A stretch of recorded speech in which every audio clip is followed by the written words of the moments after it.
Hello students, आज हम आपके सामने लेकर आए केमिस्ट्री के इम्पोर्टेंट क्वेश्चन, जिसमें आपको सारे चैप्टरों के इम्पोर्टेंट क्वेश्चन बताए जाएंगे। जो आपका पेपर जो है 11 तारीख को, उसमें से अगर आपने ये क्वेश्चन पढ़ के चले गए तो आपको 65 प्लस पर की गारंटी मेरे पास है। 70 में से आप 65 नंबर आसानी से ला सकते हैं। ठीक है, तो जितने हम क्वेश्चन बताएं, एक भी क्वेश्चन आपको मिस नहीं करना है। सारे क्वेश्चन देखने हैं और सारे क्वेश्चन पढ़ के ही जाना है। और अगर आप सारे क्वेश्चन पढ़ के चले गए तो जितने क्वेश्चन बनेंगे वो इन्हीं से बनेंगे। ठीक है, आपने देख भी लिया होगा, सिर्फ मैंने फिजिक्स में आपको 20 क्वेश्चन बताए थे और 20 क्वेश्चन से ही आपने लगभग देखा होगा कि 60 नंबर का क्वेश्चन 20 क्वेश्चन से ही मिल रहा है।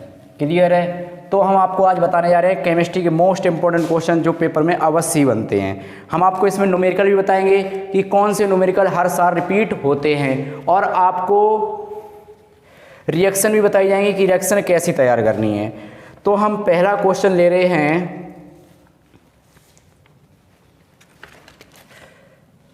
पहला क्वेश्चन आपको पढ़ना है, ठोस अवस्था किसे कहते हैं और ये कितने प्रकार का होता है। 2 प्रकार इसके होते हैं, एक क्रिस्टलीय और एक अक्रिस्टलीय। आपको ये दोनों प्रकार पढ़ने हैं और इनके उपयोग पढ़ने हैं। दूसरा क्वेश्चन आपको पढ़ना है फ्रैंकिल और शॉटकी दोष, और इनमें अंतर भी लिखना है। कौन कौन सा? फ्रैंकिल दोष और शॉटकी दोष से आप क्या समझते हैं, इनमें अंतर लिखना है। तीसरा क्वेश्चन आपको तैयार करना है बांट हाफ समीकरण और बांट हाफ कारक। जितने भी क्वेश्चन हम आपको बताएं, अगर आपने सारे क्वेश्चन एक बार लगा लिए तो इससे बाहर कुछ भी नहीं आएगा। इसके बाद आपको पढ़ना है परासरण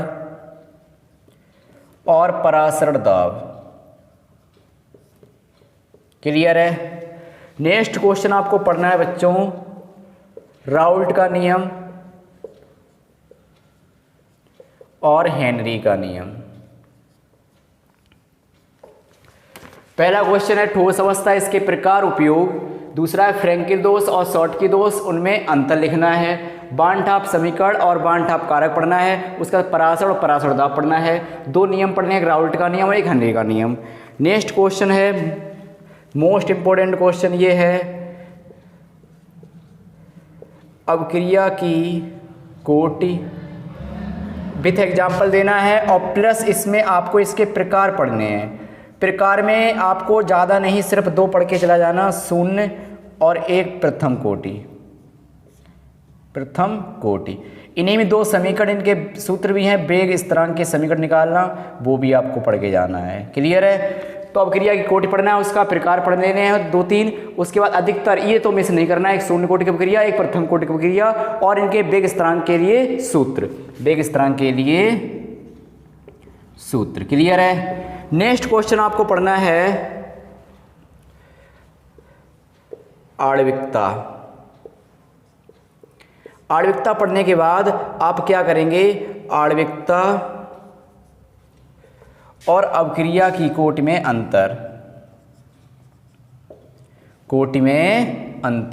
नेक्स्ट क्वेश्चन आपको पढ़ना है,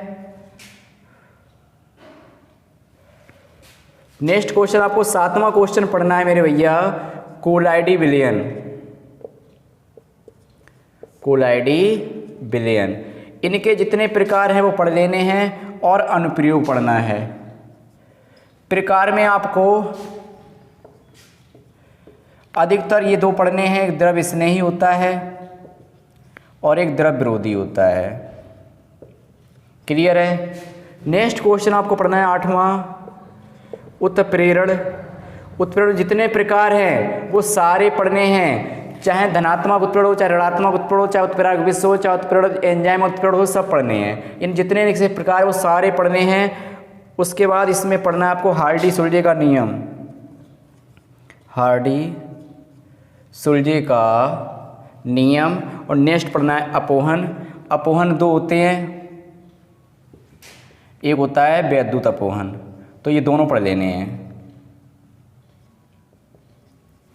ठीक है, नेक्स्ट क्वेश्चन आता है, पहले आप ये एक क्वेश्चन और आपको पढ़ना है इसमें।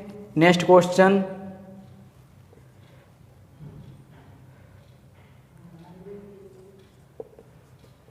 संक्रमण तत्व, उसके बाद लीगेंड, और लीगेंड के जितने प्रकार हैं, मोनोडेंटेंट होगा, एक लाइट डाई लीगेंड होगा, एक तृतीय होता है, इस टाइप से जितने इसके प्रकार वो सारे पढ़ लेने हैं। क्लियर है। इसके बाद इसमें एक बर्नर सिद्धांत भी है, बर्नर सिद्धांत। तो जितनी थ्योरी थी वो आपको इतनी थ्योरी पढ़नी है। उसके बाद हम आपको कुछ टॉपिक बताएंगे जो बनाने की विधियां जिसकी अवश्य आती हैं, दो विधियां पूछता है, उसके साथ रैखिक समीकरण पूछता है। तो पहले थ्योरी में बस आपको इतना ही पढ़ना है। एक बार और रिपीट कर दे रहा हूँ, 4 5 6 7 8 9 क्वेश्चन हो गए। क्या ठोस अवस्था, उसके प्रकार, उपयोग, फ्रेंकी दोष, शॉटकी दोष, उसमें अंतर, उसका पढ़ना है वान-टॉप समीकरण, वान-टॉप कारक, पराशर पराशर दाब, राउल्ट का नियम, हेनरी का नियम। नेक्स्ट क्वेश्चन पढ़ना है अभिक्रिया की कोटि, उसके प्रकार पढ़ने, एक शून्य की, एक प्रथम कोटि की, और इनमें के वेग स्थिरांक के सूत्र होते हैं वो भी आपको निकालने हैं। उसके बाद आणविकता पढ़नी है, आणविकता और आणविकता अभिक्रिया कोटि में अंतर भी देखना है। कोलाइडी, उसके जितने प्रकार हैं वो सारे पढ़ने हैं, और इसके दो प्रकार जरूर पढ़ लेना, एक द्रव्य स्नेह, एक द्रव्य विरोधी। नेक्स्ट क्वेश्चन है उत्प्रेरण, जितने इसके प्रकार हैं, चाहे धनात्मक हो, चाहे ऋणात्मक हो, चाहे उत्प्रेरण विष हो, चाहे उत्प्रेरक वर्धक हो, या एंजाइम उत्प्रेरण हो। क्लियर है। इसके बाद हार्डी-सुल्जे का नियम, उसके बाद अपोहन, वैद्युत अपोहन, उसके बाद संक्रमण तत्व, इनके संक्रमण तत्व के आप प्रकार भी पढ़ सकते हैं और इसके उपयोग भी। उसका लीगेंड, और लीगेंड के जितने प्रकार हैं वो भी आपको पढ़ने हैं। उसके बाद बर्नर सिद्धांत। ये तो थी थ्योरी की बात। अब बढ़ते हैं आपके लिए नेक्स्ट क्वेश्चन जो आपको बनाने की विधियां अवश्य आएंगी। एक बार आपने देख लिया, अच्छे से नोट कर लें कॉपी पे, क्योंकि आपको ये तो छोड़ के ही नहीं जाना है, क्योंकि इसके बिना पेपर बनने वाला नहीं है। और जो गैसे बताए आपको सारी वो पढ़नी है। देखो हम क्या बता रहे हैं, वीडियो को अंत तक देखिएगा कि आपको विथ रिएक्शन साथ बताई जाएंगे। उसके बाद आपको 4 क्वेश्चन बताए जाएंगे जिनके न्यूमेरिकल पेपर में अवश्य ही अवश्य बनते हैं। नेक्स्ट आपको पढ़ना क्या है, आप पहले सारी लिख लें। जैसे क्या है, अमोनिया है, सल्फ्यूरिक अम्ल है, ओजोन है, सल्फर डाइऑक्साइड है, Cl2 है, PCl3 है, N2 है। उसके बाद दूसरे नंबर पे आता है C6H5 सिंगल बॉन्ड Cl है, C6H5 सिंगल बॉन्ड NH2 है, C6H5 सिंगल बॉन्ड Br है। फिर नेक्स्ट आता है CH3 सिंगल बॉन्ड OH है, C2H5 सिंगल बॉन्ड OH है, C2H5 single bond O single bond C2H5 diethyl ether. और फिर क्लोरोफॉर्म, आयोडोफॉर्म, उसके बाद फॉर्मल्डिहाइड, एसिटल्डिहाइड, एसिटिक अम्ल, बेंजोइक अम्ल, उसके बाद कीटोन,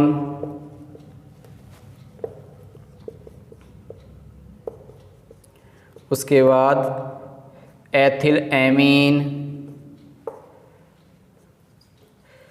ये जो इतने टॉपिक हैं, जितने आपके टॉपिक लिखे हुए हैं, आपको सारी सबकी ध्यान देना। मैं क्या बता रहा हूँ, सभी के आपको 2-2 बनाने की विधियां, इनसे बाहर एक भी नहीं आएगी। 2-2 बनाने की विधियां, और इनके साथ कभी कभार क्या पूछता है, 2 उपयोग पूछता है, वो आप 2-2 उपयोग पढ़ लें। और कभी कभार क्या पूछता है, 2-3 रिएक्शन पूछ लेता है, 2-3 रिएक्शन पूछ लेता है। आप कहोगे रिएक्शन कौन सी मुझे दिख के जानी है, तो इसके लिए आपको क्या करना है, आप एक बार क्वेश्चन, जैसे क्या है आपके पास बुक हो या आपके पास अनसॉल्व आती है एक, सही बच्चों ने ली होगी, अनसॉल्व ली होगी आपने, तो उसमें आप क्वेश्चन एक बार जरूर पढ़ें कि किस, जैसे आपने ये टॉपिक पढ़ना है कीटोन, तो कीटोन के साथ कौन सी रिएक्शन ज़्यादातर पूछी जाती हैं। तो आपको एक बार क्वेश्चन देखना है, उसके साथ कौन सी रिएक्शन पूछी जाती है, वो कहाँ से देखें, अनसॉल्व से देखें। ठीक है, आप अच्छे समझ जाएंगे। और जो आपको रिएक्शन और आईपीएसी नाम देखने हैं, जैसे आईयूपीएसी नाम आते हैं नाम, और इसके बाद रिएक्शन जो क्या होता है, जब, कैसे प्राप्त करेंगे, किस टाइप से, एक इस टाइप से आते कैसे प्राप्त करेंगे, एक आता है क्या होता है जब। ये दो टाइप के रिएक्शनें आती हैं और ये आपको पढ़ने का है 2020 के 7 सेट जो होते हैं अनसोल्ड से। 2020 के 7 सेट जो अनसोल्ड हैं वो उसकी आप रिएक्शनें और आईपीएसी नाम देख लें, उन्हीं से आने वाले, उससे एक भी बाहर नहीं आएगी, एक भी बाहर नहीं आएगी। आपने अगर एक बार अच्छे से 7 सेट की अनसोल्व से रिएक्शन और आईपीएसी नाम लगा लिए, एक भी बाहर नहीं जाएगा। और उससे ही आपको ये देखना है कि इनके साथ कौन कौन सी रिएक्शनें देखी अधिकतर आती है, अनसोल्व से देख लेना है, वही आती है, बार बार रिपीट होती है, कोई नया नहीं आता है। ठीक है, अब हम आपकी बात करेंगे 4 ऐसे कौन से सूत्र हैं जिनसे हर साल पेपर में क्वेश्चन बनते ही बनते हैं। एक बार फिर समझ लें, इन टॉपिकों की 2-2 बनाने की विधियां, उसके साथ 2-2 उपयोग। रिएक्शन पूछता है कभी कभार 2 या 3, तो वो कहाँ से पढ़नी है, अनसोल्ड से क्वेश्चन देखना है किस टॉपिक के साथ कौन सी रिएक्शन अधिकतर आती हैं, किस टॉपिक के साथ कौन सी रिएक्शन अधिक आती है, वही आपको बार बार रिपीट करनी है। और उसी प्रकार आईपीएसी नाम जो आएंगे और जो रिएक्शन आएंगे वो कैसे प्राप्त करेंगे, क्या होता है जब, वो आपको कहाँ से लगानी है, 2020 के 7 सेट से। और इसमें कुछ नाम वाली भी रिएक्शन आती हैं, कुछ नाम वाली रिएक्शन, जैसे फ्रीडल क्राफ्ट अपक्रिया, फ्रीडल क्राफ्ट अपक्रिया, हेलोफॉर्म अपक्रिया, इस टाइप की अपक्रियाएं भी आती हैं। तो ये भी आप सेट से ही लगा लें, किससे, सेट से ही। ठीक है, अब आपको बता रहे हैं 4 न्यूमेरिकल। आपको इतना कुछ पढ़ना है जो लिखा है, एक भी क्वेश्चन मिस नहीं करेंगे तो आपका पेपर पूरा 70 से 70 नंबर का पार होगा। अब आपको 4 सूत्र बता रहे हैं जो पेपर में अवश्य ही अवश्य आएंगे, 100 नहीं 110% का दावा है कि न्यूमेरिकल आएगा, तो इन फॉर्मूलों से ही आएगा। जैसे पहला फॉर्मूला है, रो बराबर होता है सूत्र Z इंटू एम बटे NA इंटू AQ। इसमें क्या होता है, रो के आकार करता है घनत्व का, जे क्या होता है परमाणु भार या उसकी संख्या होती है आयनों की, और ये होता है अणुभार, ये उसमें त्रिज्या दी जाएगी वो होगी, और ये क्या होता है एवोगेद्रो संख्या, एवोगेद्रो संख्या। तो इस सूत्र को आपको 2-2, 3-3 तरीके के सवाल लगा के देख लेने हैं। कभी कभार पूछ लेगा आपसे m का मान, कभी पूछेगा घनत्व का मान, कभी पूछ लेगा त्रिज्या। 3 तरीके के सवाल बनते हैं इसमें। कभी घनत्व पूछता है नंबर 1, कभी कभार क्या पूछ लेता है अणुभार, कभी कभार पूछ लेता त्रिज्या। 3 तरीके के सवाल बनते हैं, क्लियर है। दूसरा सूत्र आपको पढ़ के जाना है, ये सूत्र बता रहे 100 नहीं 110% से सवाल बनने वाले हैं। दूसरा आपका पढ़ के जाना है, ई सेल बराबर एक होता है ई कैथोड माइनस ई एनोड। कैथोड और एनोड इसमें दिया जाता है, तो इसमें जिसपे आवेश अधिक होता है वो एनोड का कार्य करता है, जिसपे आवेश कम होता है वो कैथोड का कार्य करता है। जब आवेश समान होंगे तो जो वैल्यू अधिक होगी वो एनोड की होगी, जो वैल्यू कम होगी वो कैथोड की होगी, क्लियर है। तीसरा क्वेश्चन जो आपका बनेगा वो अवक्रिया की कोटि से बनेगा, अवक्रिया की कोटि से। सूत्र क्या होता है, उसका सूत्र होता है मेरे भाई K बराबर 2.303 बटे T, और उसके बाद क्या होता है log A0 बटे A, या कभी कभार K अर्धायु पूछता है तो 0.693 अपॉन T हाफ। ठीक है, नेक्स्ट क्वेश्चन आता है इसका चौथा सूत्र। क्योंकि हमने बताया 4 सूत्र से सवाल बनते हैं, यहाँ KF होता है या KB होता है, भी कभी कभी क्वथनांक में उन्नयन होता है, एक अवनमन होता है, लेकिन सवाल दोनों के सेम होते हैं। W into M into 1000 into small w। ये 4 तरीके के आपने सवाल लगा लिए तो जो भी न्यूमेरिकल बनेंगे पेपर में कम से कम 6 से 8 नंबर के सवाल आएंगे, वो इन्हीं से आ जाएंगे, क्लियर है। तो इस 4 तरीके के सूत्र आपको अच्छे तरीके से सवाल लगा के जाने हैं, और उसके बाद जितने मैंने टॉपिक बताए वो पढ़ने हैं, और जो आपको बनाने की विधियाँ और अपक्रियाँ बताई वो कैसे प्राप्त करनी है, कैसे पढ़नी है, वो सारा जैसे मैंने बताया वैसे आपने अगर तैयारी कर ली तो आपके 70 में से 70 नंबर की गारंटी मेरे पास आई है। अगर 70 में 70 नहीं आते हैं तो आप कमेंट करके बताएं कि सर क्या कमी है इसमें। ओके, तो आज के लिए काफ़ी है, मिलते हैं नेक्स्ट वीडियो में। आज के लिए काफ़ी, थैंक यू, धन्यवाद।